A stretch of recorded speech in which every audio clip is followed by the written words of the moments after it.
Thank you for tuning in to Entertain the Geeky, your source for nerd news. Hey guys, what's up? This is Jason back at you with more nerd news.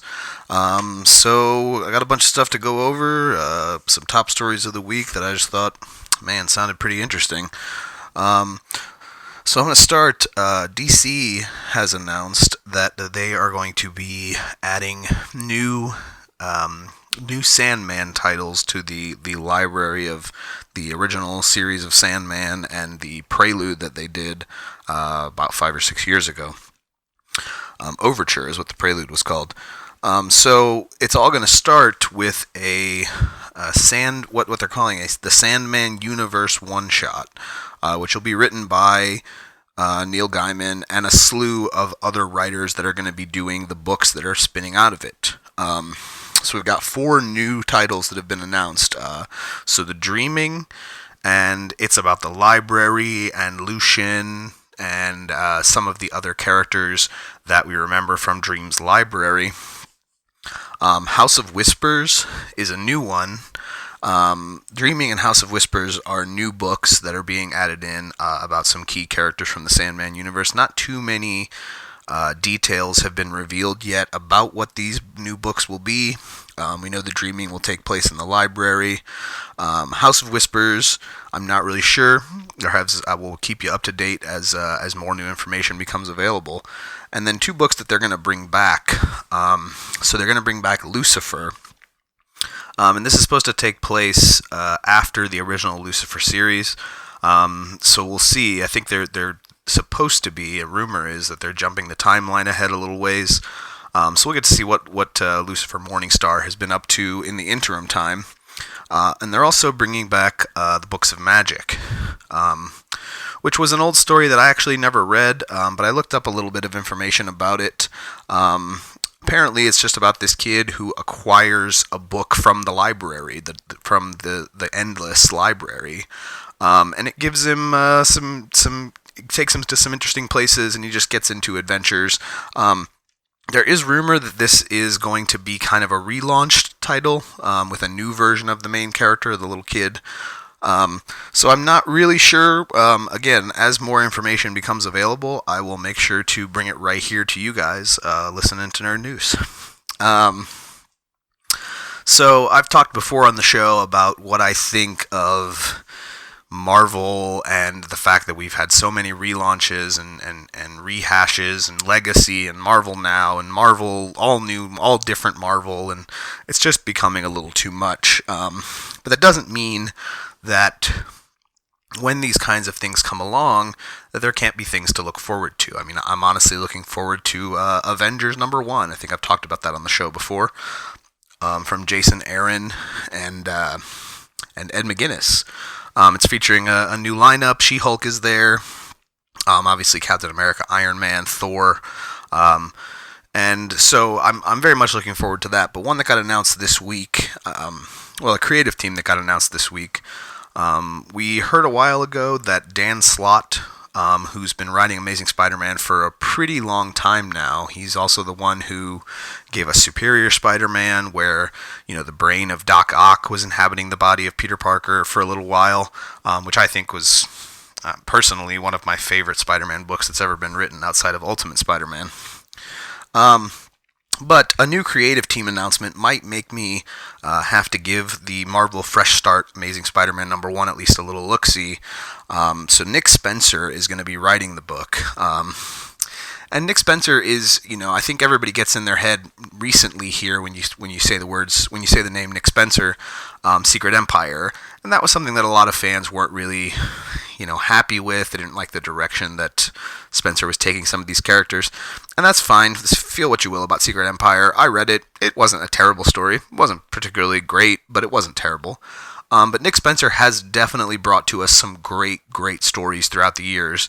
And he is teaming up with Ryan Ottley, who recently just finished up his run with Robert Kirkman on Invincible. So very, very interesting to see him kind of make the leap right into something else, another big project, because Invincible ran for 150 issues. So it will be interesting to see kind of his style brought to Spider-Man and his Rogues Gallery. We've already seen the cover to #1. It looks good. It's got, J.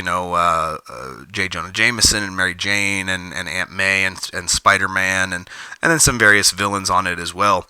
And Ollie's art is great. I mean, if you've not read Invincible, you should check it out, if only because it's Robert Kirkman's other great book. I know everyone, when you think of Kirkman, you think of Walking Dead.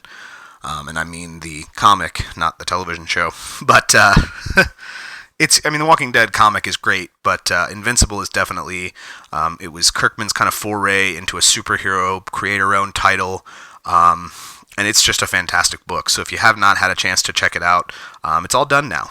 And I'm sure they'll be releasing some kind of, complete collection type books sometime in the future that you can pick up and check out the whole series now. It's fantastic, start to finish. So moving over into the movie side of things, I know it seems like we talk about the MCU a lot, but it just seems like every week there's some new information or some new news to talk about from their movies. And what happened this week is they announced a whole bunch of new dates that have no movie titles attached to them at all, going all the way through 2022.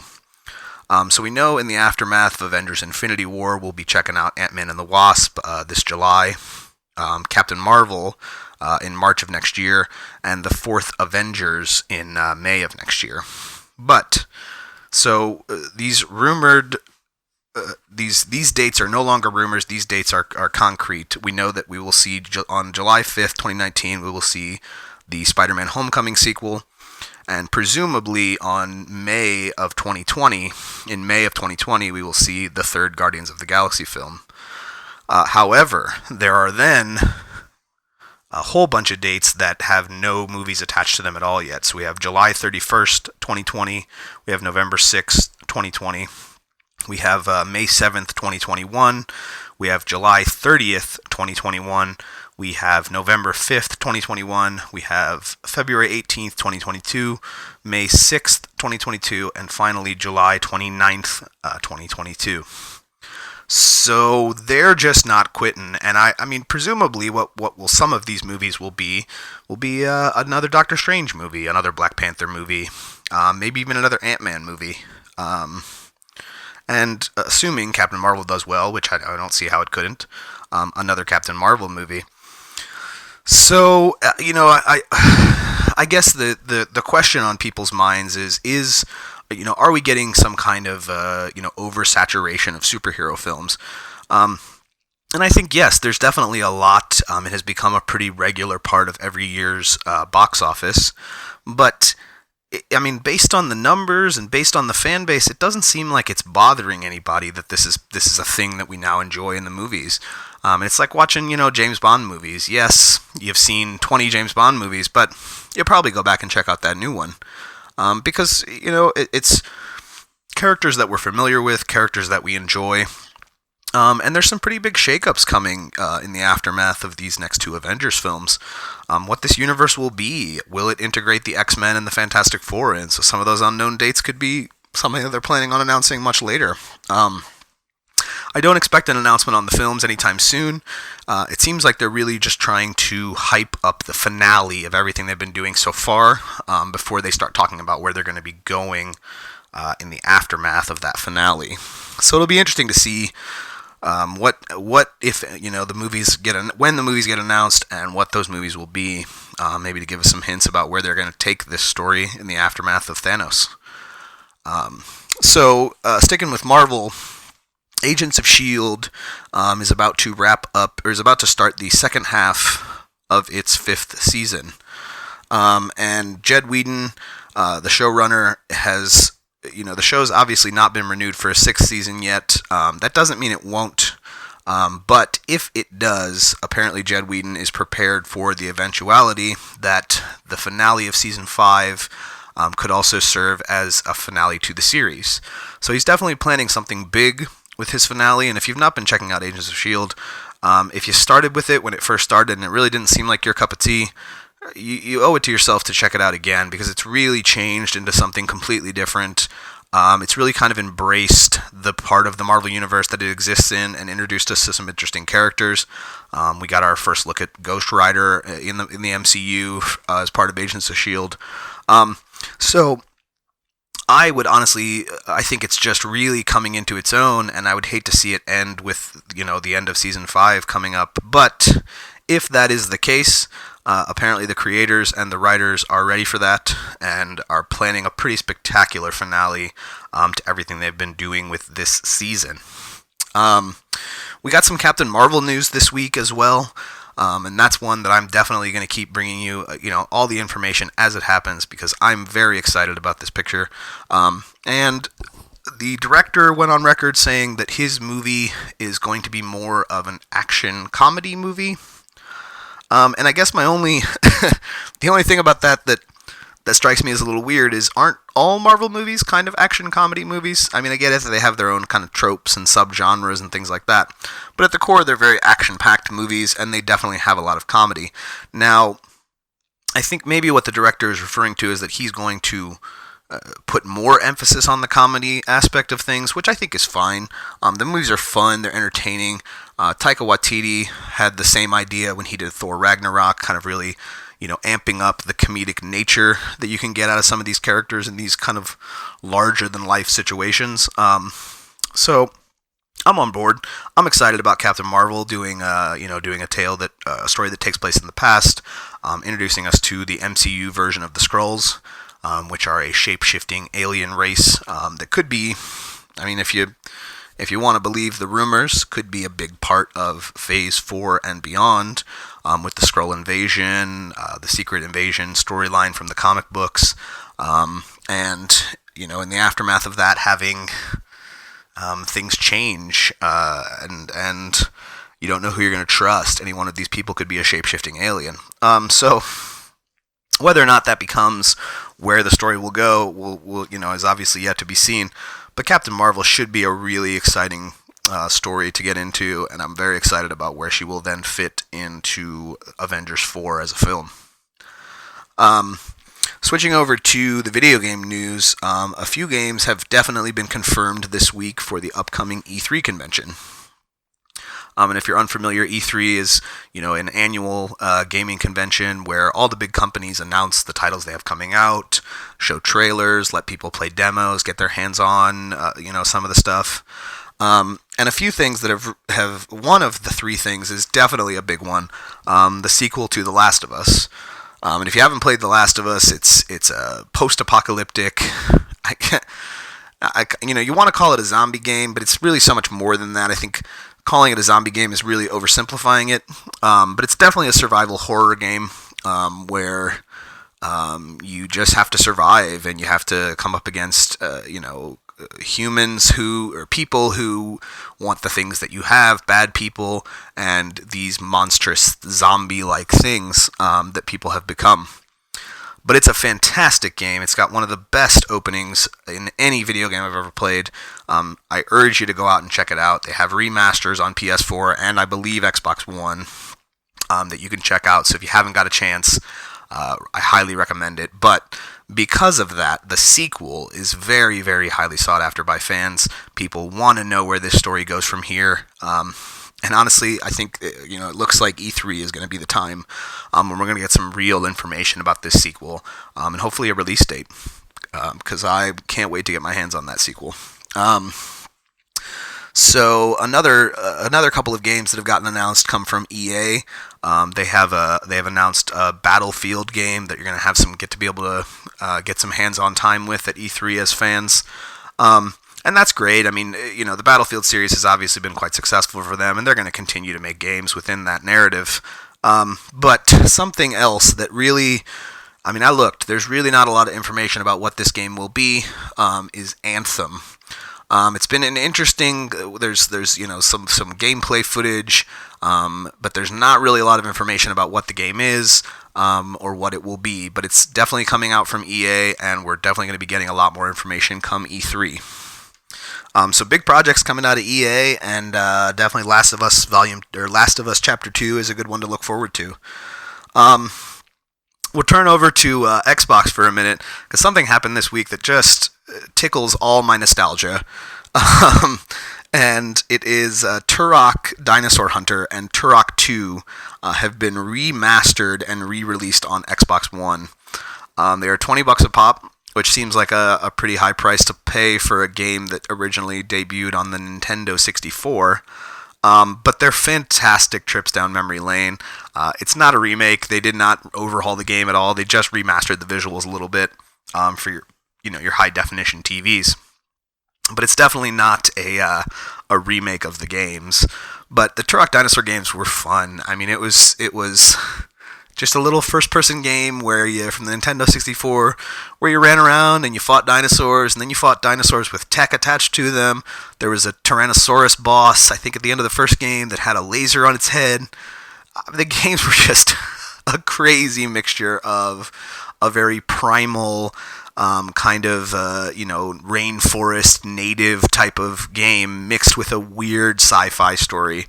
And for some reason, those elements blended very, very well. And they led to a few, I would say the third game took it off the rails a little bit. But the first two games are solid fun. Some interesting puzzle and platforming sections.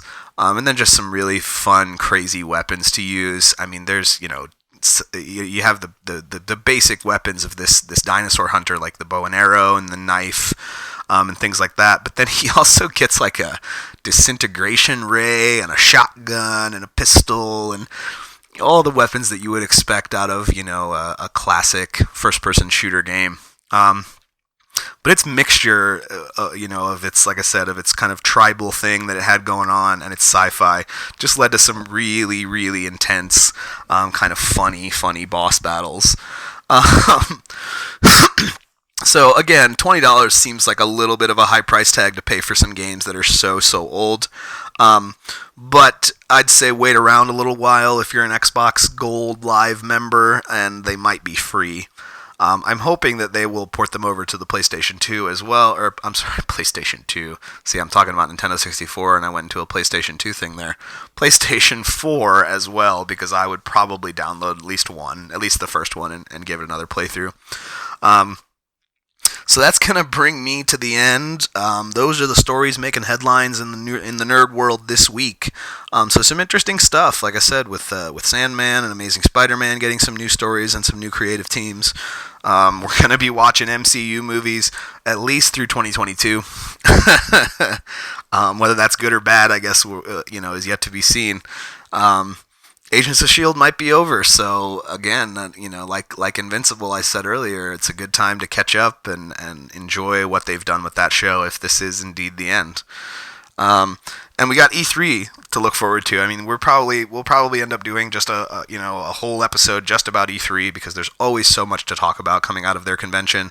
And I'll for sure keep you guys out there up to date on the releases and the things that are going to be scheduled, the panels and things for E3 that are coming up. We know that EA will run its little kind of side convention that weekend as well. So there'll be big stuff to talk about, and I'll definitely bring you all the up-to-date things as they're happening right here at ETG. So, if you like what we're putting down here, do me a favor. Head on over to entertainthegeeky.com. We got the blog there. We got the Nerd News, little articles. You can check out both the shows, Chris and Roger's Entertain the Geeky podcast, and all the back episodes of Nerd News if you need to get caught up. If Facebook and Twitter are more your speed, you can find us on Facebook at facebook.com/entertainmentgeeky. You can find us on Twitter at EntertainGeeky. And if you want to chat with me and just let me know what you think of the show, suggest things that you might like to hear about a little more or maybe a little less, shoot me an email at etgnerdnews@gmail.com. So keep your eyes out too, because we've got some big things coming down the pipeline. We're getting ready to get a Kickstarter up for EG Games and Conniving Cooks. We'd really like to bring that game to you. We really are proud of that game. And we're definitely going to be doing some events with a miniature market here locally that has opened up. A good friend of ours runs the place, and we are really looking forward to bringing you some cool gaming events. So keep your eyes out for that as well. Thanks for sitting in and listening to me kind of babble on about all the nerdy things that I love. Until next time, stay geeky.